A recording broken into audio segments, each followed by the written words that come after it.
Wadud. And what is it that will make us people who deserve this special love of Allah subhanahu wa ta'ala? This is what we are going to explore in today's lesson. Before I answer this question, I want to explain to you this passage that I just recited to you. Allah talks about the love of Allah in Surah Al-Baqarah. وَمِنَ النَّاسِ مَن يَتَّخِذُ مِن دُونِ اللَّهِ أَندَادًا يُحِبُّونَهُمْ كَحُبِّ اللَّهِ. He talks about a type of shirk that many people don't know about. Shirk means to make something equal to God, equal to Allah. This is Shirk al-Mahabbah. Allah says some people, they love others equal to their love of Allah. But true believers, وَالَّذِينَ آمَنُوا أَشَدُّ حُبًّا لِلَّهِ, their love for Allah is greater than all else. It eclipses everything else. It encompasses everything else. And how does that love of Allah show? Is if anything else in this world comes between them and their Creator, they push it to the side. Whether it's a spouse, whether it's a job, whether it's a business idea. What happens to us? We get tempted. Our love of wealth distracts us. We get a business opportunity that's actually quite dodgy. It's actually quite suspicious, quite dubious. We know it might be haram or it is haram. But our love and our greed and our desire for the gold coin is greater than our desire for our Creator. So we push aside our values and we take the business opportunity. There's somebody you meet at work, somebody you meet at school, at college, at university. You end up messaging each other, you end up talking to each other, you end up, liking one another. But then eventually, your interest in this person and your desire to be with this person is greater than your love of Allah. So you are willing now to cross the red line, to push aside the commandments of Allah, the guidelines of Allah. Because your desire to be with this person right now, and that feeling, that good tingly sensation you get when you are with them is greater for you and for me than being in the company of Allah. So we prefer them in that moment. And so many of us fall into this shirk of mahabbah, that we end up loving things, people, objects, ideas, careers, etc. equal to or more than Allah. And this is such a dangerous form of shirk, to fall into this. Of course, falling into this, it does not make you a kafir, does not make you a disbeliever, but of course start worshipping something, that's another thing entirely. Start making dua to something or someone, that's another thing entirely. But that natural sensation of love. Why do people love? Why do we love?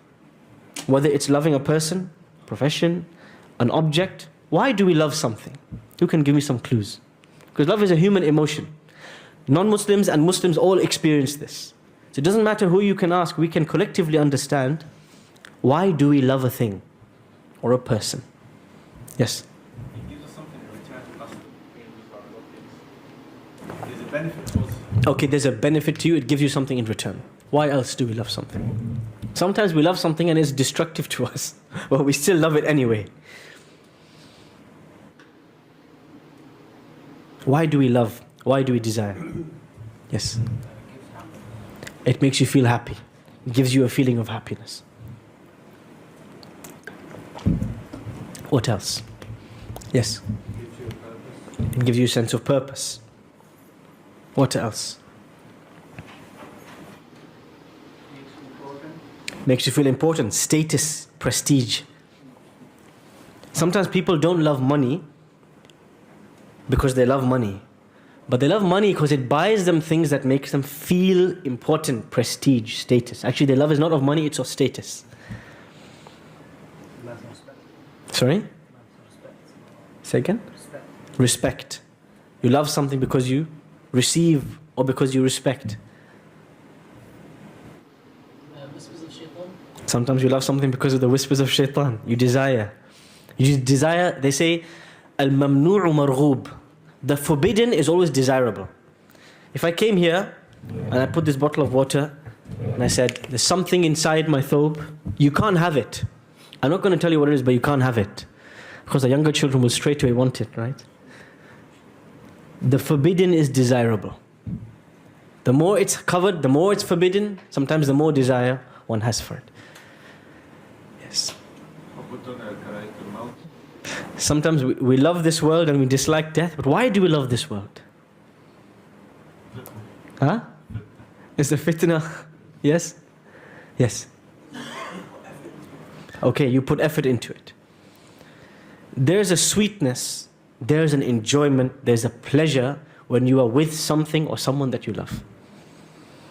Sometimes that is something we grow up with, depending on the environment you are in. Sometimes it's something you develop at a later age. You develop the desire for something or someone, a certain type of thing or certain type of person. When you are with this thing, when you achieve this thing, you realize that love is actually very short-lived. That happiness that you feel is temporary.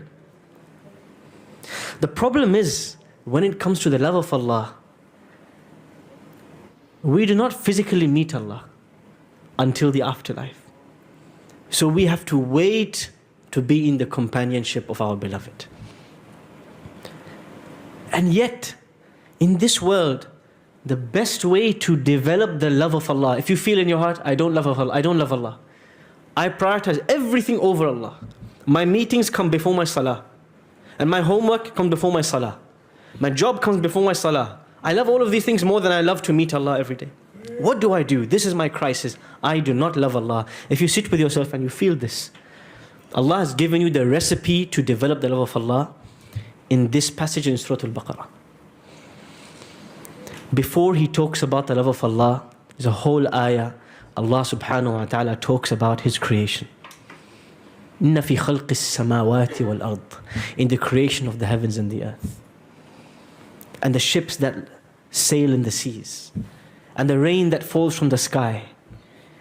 Here are the signs, are something to think about for people of a sound heart. This next verse, and there are people who love Allah, they love things more than Allah. What is the link between the two verses? These two ayahs. If you want to develop the love of Allah, and you want to love Him more than anything else, you need to start falling in love with His creation.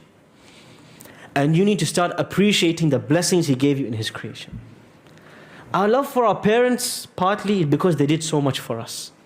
Nobody did more for us more than our mothers. Nobody gave us more unconditional love than our mothers.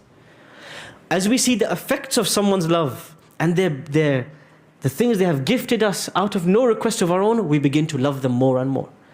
Similarly, appreciating His blessings, small and large, the seen and the unseen. One of the greatest sunnahs of the Prophet ﷺ that is lost on us today, it's not practiced anymore, is the sunnah of reflecting on the creation of Allah. I've said it before, but I will say it again, and I will say it till my dying day. The Prophet ﷺ spent so much time alone in the wilderness, in a cave, with sheep. This is how he grew up. The Prophet ﷺ, his profession growing up, he used to look after sheep. He used to take a flock of sheep, and he used to be in the middle of nowhere in the desert, looking at the stars, looking at the moon, looking at the animals, alone by himself, the sound of silence in his ears, the smell of nature in his nose, and he is thinking and reflecting about the creation of Allah and the blessings Allah has given us. In Surah Al-Rahman, when Allah reminds us every verse, فَبِأَيِّ آلَاءِ رَبِّكُمَا تُكَذِّبَانِ, how many blessings of Allah will you reject and deny? He keeps showing us, everywhere you look, Allah has done something for you which you don't deserve. From the oxygen you breathe, to the heart beating inside your chest, to the white blood cells fighting disease, to the eyes that show you colors, people large and small. Every inch of your body is a gift from Allah. But the thing is, we don't realize that we have been gifted this. Every inch of the world around us is a gift from Allah, but we don't realize this is all gift for us. Because we become desensitized, we become used to it. We think, oh, adi, water, yeah, every day, I drink water every day. Who drinks water thinking about how this water reached this bottle? Allah sent rain from the sky, how the clouds developed, how they formed, how the water fell, how it went into the dam, how it was filtered, and how it was processed to reach this bottle. We don't know, so we just drink, glug, glug, glug, glug, glug. And never we say, Alhamdulillah. To reach and develop the love of Allah, we have to develop a love for His blessings and an appreciation for what He has given us. If we don't do that, we'll never love Allah. We will live life like zombies. We will live life on autopilot. The real lover of Allah is the one whom every moment they are saying, amazing. I didn't deserve this. Look what Allah gave me. Look what Allah gave me. Look how amazing is my Creator. And this, look how amazing is my Creator, is constantly on their lips when you appreciate this. But to appreciate this, you need some time to yourself. It's hard. It's hard because of these devices that we have. They don't leave us alone.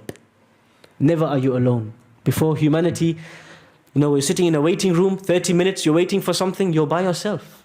You're traveling from one place to another on your camel for 10, 15, 20 days, you're by yourself. Nobody's bothering you, no notifications, you have time to yourself. Today, we don't have time to ourselves. So little do we reflect on what Allah gave us.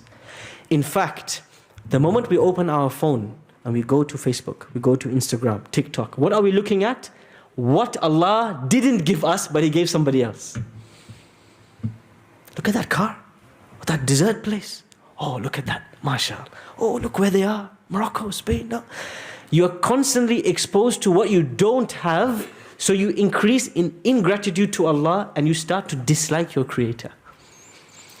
The love of Allah comes from appreciating the handiwork of Allah. This is what Allah is showing us in this verse in Surah Al-Baqarah. And when you love someone, you start to follow. You don't even realize. How many children here? You two boys. Boy with the red shirt, red Adidas shirt. What football team do you support?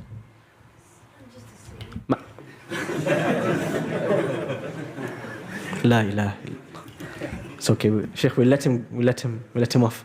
He said Manchester City. Inshallah, inshallah. We don't apply capital punishments in the masjid. Okay, who's your favorite football player? Ronaldo. Cristiano Ronaldo. Where's the loyalty to City? Khalas, no problem. Okay. So whose t-shirt are you wearing today? Is there a name on the back? Ronaldo's name on the back. You see this, gentlemen? When you love someone, you want to follow them. You want to wear what they wear, walk what they walk, play like they play. This is the living evidence. This is why, after this verse in Surah Al-Baqarah, 3 verses later, Allah subhanahu wa ta'ala talks about people who followed other people blindly that they loved and they led them down the wrong path. إِذْ تَبَرَّأَ الَّذِينَ اتُّبِعُوا مِنَ الَّذِينَ اتَّبَعُوا. Because there will come a day, everybody's following someone. Whether you like it or not, you love and you follow someone on this earth or someone outside this earth. Because human beings, it is a human instinct to love and to follow. Those who followed other than Allah, who loved other than the Prophet of Allah, they continue to follow their beloved and they took them down the wrong path. And then on the Day of Judgment, they stand there. And the ones they followed, the leaders will say, we don't know who these guys were. Our followers, I have no idea who these guys are. So I have nothing to do with them. Tabarra'a. They disassociated themselves from them. Cristiano Ronaldo, on the Day of Judgment, will say, I have no idea who this young man is. Sorry. I don't know who he is. I have no idea who he is. And this is it. Love leads to following. إِنَّ الْمُحِبَّ لِمَنْ يُحِبُّ مُطِيعُ. As the Arab poet used to say, if you really loved, you would be following them. And this is why the secret behind the ayah in Surah Al-Imran. قُلْ إِن كُنْتُمْ تُحِبُّونَ اللَّهَ فَاتَّبِعُونِي يُحْبِبْكُمُ اللَّهُ. O Muhammad, tell them, sallallahu alayhi wa sallam, if you really love Allah, then you have to follow me, and Allah will love you in return. It's not just a commandment. He's not saying you must follow me. He's saying if you really loved Allah, you would automatically find yourself following me.